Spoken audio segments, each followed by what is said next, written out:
history side of my life is a recent development, because by calling I'm a lawyer, a commercial lawyer.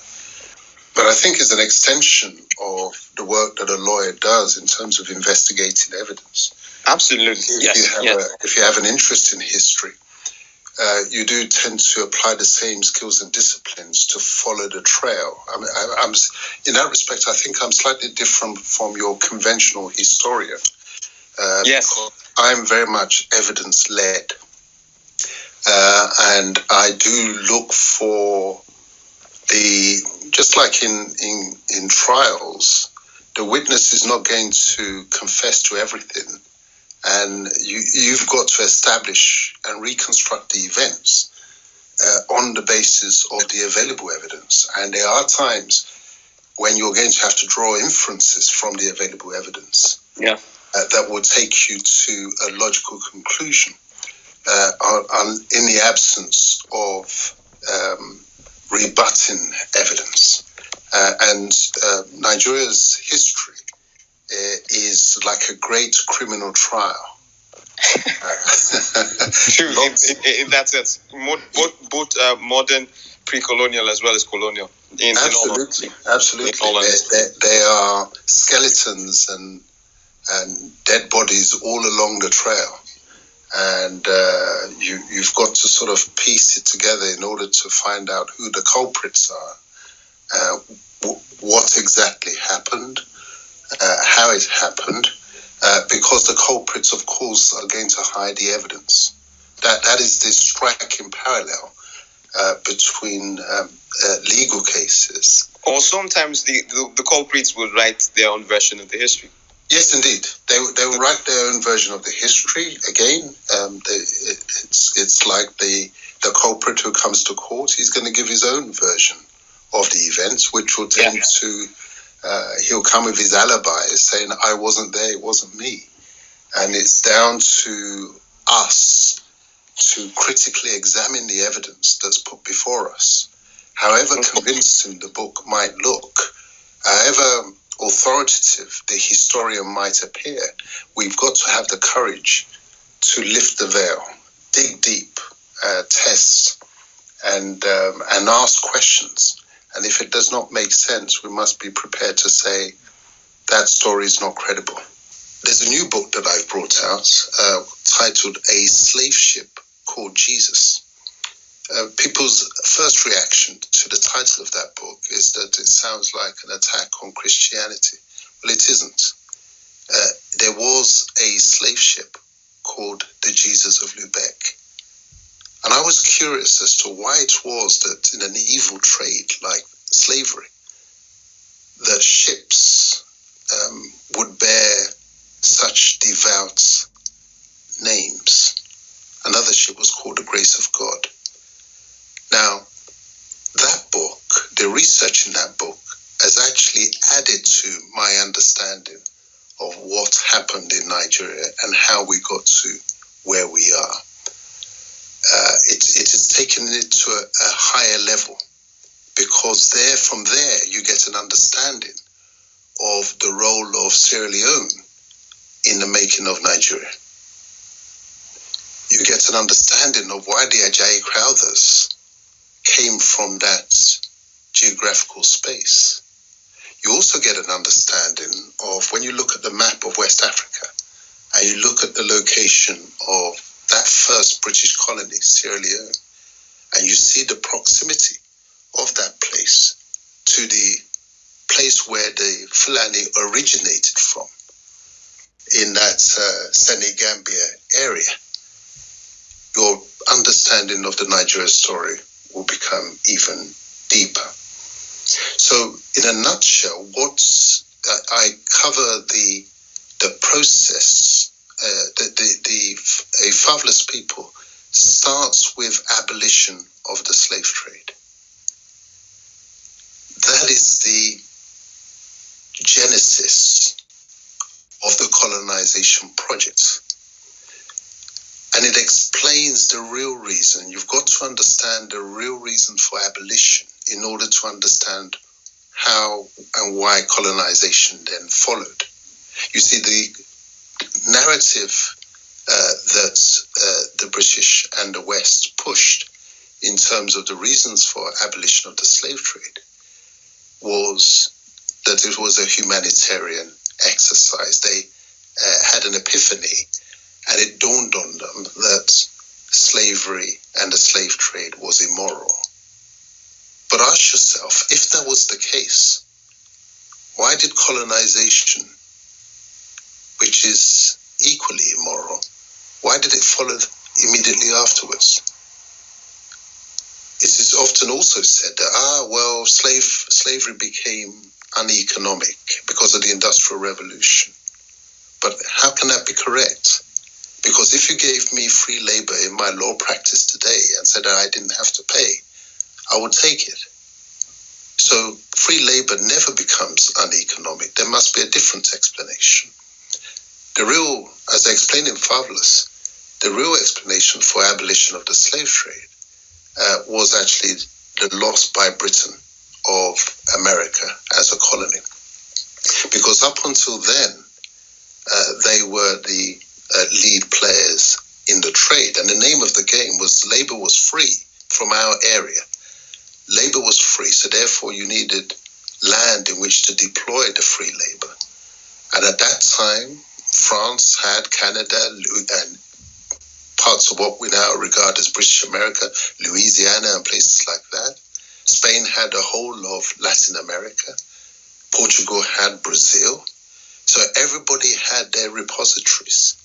But when America was lost, that now reduced Britain in terms of the territory in which you could deploy the labor, limited to Jamaica as its main repository and Barbados and a few of those small Caribbean islands.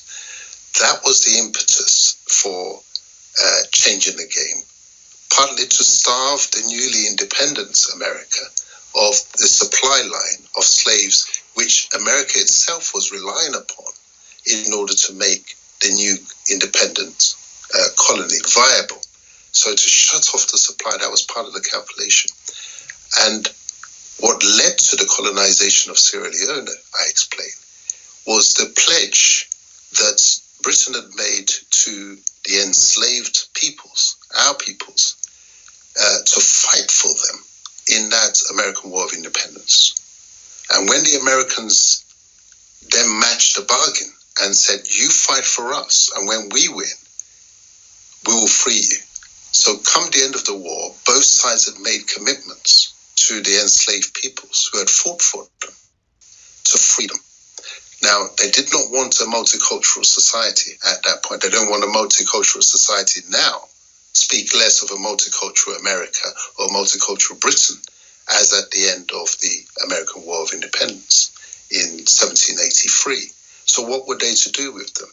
They now put their heads together and agreed a plan by which these unwanted Africans would now be shipped off. That was the genesis of Sierra Leone. And in America's case, that was the genesis of Liberia. But having now colonized, in Britain's case, having now colonized that territory in West Africa, which we now know as Sierra Leone, and used it as a base for the return of the unwanted Africans, they now sought to train them up, skill them up in the languages, in the skill sets. Many were deployed into what became the West African Frontier Force. Bear in mind, many of them still had the language. These were relatively recent recruits into the slave trade or into slavery. Many of them still had the languages, the Hausa, the Igbos, the Yoruba language.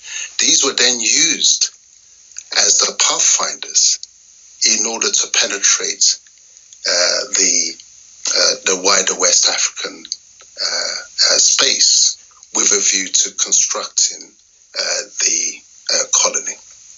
Now, I do explain that in the book that the original plan was that Nigeria was actually going to be a huge colony covering virtually the whole of West Africa.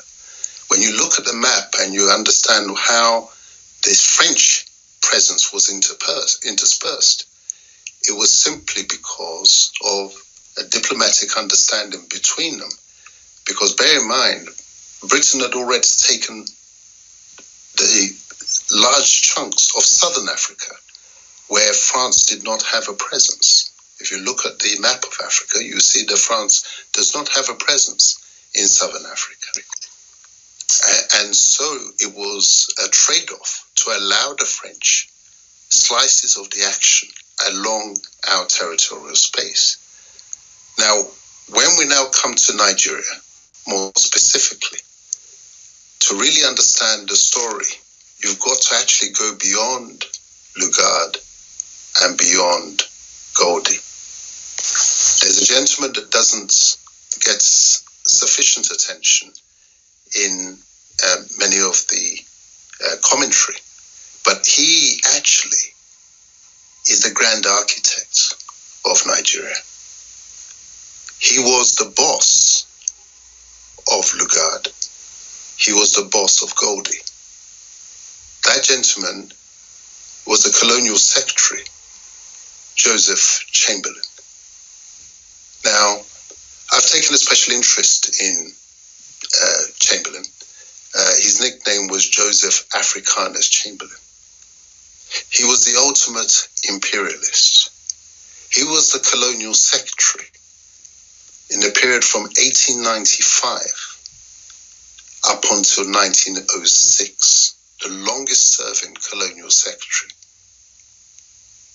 His biography runs into 6 volumes. Each volume is over 500 pages. I've read every single one of those volumes, from cover to cover.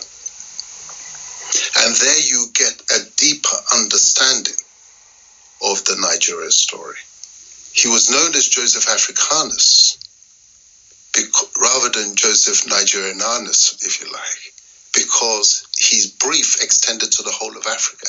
You see, he had a vision for the unification of the British Empire as a political entity. He wanted it to be like the United States of America.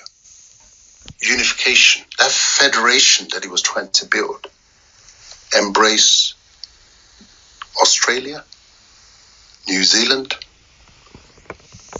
South Africa, Canada, as well as Nigeria.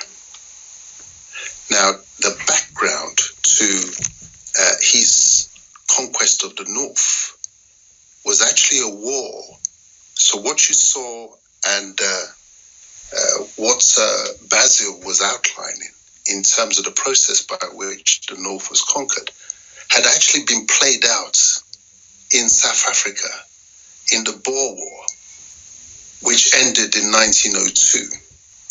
At the time Lugard launched his conquest of the Sokoto Caliphates, Chamberlain was actually in South Africa. Lugard did not get his authority to conquer Sokoto from the colonial office. He got it from Chamberlain. He bypassed, it was all kept secret. He bypassed the colonial office and got his instructions from Chamberlain.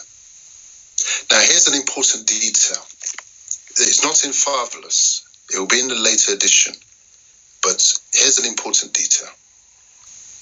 The area of Nigeria, which is the Sokoto Caliphates, as well as Bornu, all that, if you look at the map of West Africa, you'll see that Nigeria on that map stands taller than other countries along that West Coast. Stands taller than Ivory Coast, taller than Ghana, Togo, Benin. The reason for that is this. There was a secret deal that was done in 1898 between the French and the British. Bear in mind, this was Berlin Conference had already happened, where the principles for the carve-up, I call Berlin Conference as the Feast of the Cannibals, because they were seated around that grand dining table. And you can imagine a picture, Africa being personified almost, or depicted as a huge antelope on the table. And each of these European powers were haggling over which part of that wildebeest was going to be belong to who. I'll have the leg, I'll have the shoulder, I'll have a slice of the breast. So at Berlin, the principles have been agreed, the broad principles. It was now a problem of the detail. So that's why when you look at the map of West Africa, you will see that the lines are very straight. They were broadly straight lines.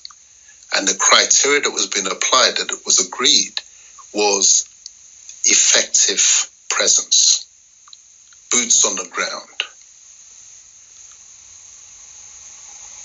Now, when it came to that space that we're discussing, the conquest of the caliphates, northern Nigeria, the backdrop to it was that deal that was done between the French and the British in 1898. And the subject matter of that was Madagascar. There was a secret deal by which there was a trade-off. Britain and France were haggling for space. Both of them had staked a claim to Madagascar. You know, Madagascar is on the east coast of Africa, just off the coast of Mozambique. And as I said earlier, the French had no presence in the southern part of Africa. What was agreed was that Britain would release its claim for territory in Madagascar so that the French could have the whole of that island in return for Britain getting an extra slice of the action in what became Nigeria. And that extra slice of the action is that, if you call it the sort of the loft, the bit of Nigeria that stands above Benin, Togo, Ghana, the area that we're now discussing in terms of the conquest of northern Nigeria.